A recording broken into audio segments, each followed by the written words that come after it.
বঙ্গোপসাগরের গভীর থেকে ধেয়ে আসছে নতুন প্রাকৃতিক বিপর্যয় ঘূর্ণিঝড় শক্তি।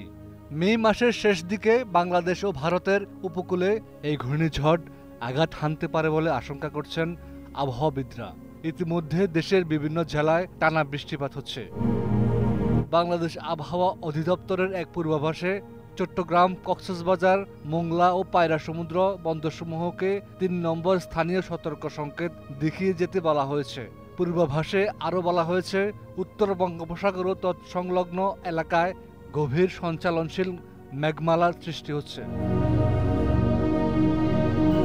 সাসকাচুয়ান বিশ্ববিদ্যালয়ের আবহাওয়া গবেষক মোস্তফা কামাল পলাশ জানিয়েছেন, ইউরোপীয় ও আমেরিকান পূর্বাভাস মডেল অনুসারে ২৭ বা ২৮ মে ভারতের উড়িষ্যা ও পশ্চিমবঙ্গ উপকূলে একটি লঘুচাপ বা নিম্নচাপ সৃষ্টি হতে পারে। তিনি আরও জানান, সম্ভাব্য এই ঝড়ের প্রভাবে ২৯ থেকে ৩১ মে পর্যন্ত রংপুর, ময়মনসিংহ, সিলেট ও চট্টগ্রাম বিভাগে রেকর্ড পরিমাণ বৃষ্টির আশঙ্কা রয়েছে।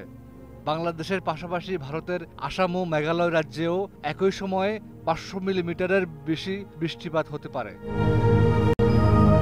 বিশেষজ্ঞরা বলছেন, ঘূর্ণিঝড়টি উপকূলের কোন এলাকা থেকে প্রবেশ করবে তার উপর নির্ভর করছে কোন বিভাগে সবচেয়ে বেশি বৃষ্টিপাত হবে। খুলনা দিয়ে প্রবেশ করলে ময়মনসিংহ ও রংপুর সবচেয়ে বেশি ঝুঁকির মুখে পড়বে, আর বরিশাল বা চট্টগ্রাম দিয়ে প্রবেশ করলে সবচেয়ে বেশি ঝুঁকিতে থাকবে চট্টগ্রাম ও সিলেট বিভাগ। আবহাওয়া অধিদপ্তর জানিয়েছে, দক্ষিণ পশ্চিম মৌসুমী বায়ু চট্টগ্রাম পর্যন্ত অগ্রসর হয়েছে এবং ২৭ মে নাগাদ উত্তর বঙ্গোপসাগরে একটি লঘুচাপ সৃষ্টি হতে পারে। একই সময়ে আরব সাগরেও মন্থা নামে আরেকটি ঘূর্ণিঝড় সৃষ্টির আশঙ্কা রয়েছে।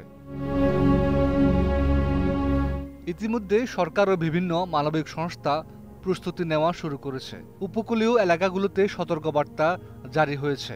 সাইক্লোন শেল্টার এবং উদ্ধারকারী দলগুলোকে প্রস্তুত রাখা হয়েছে।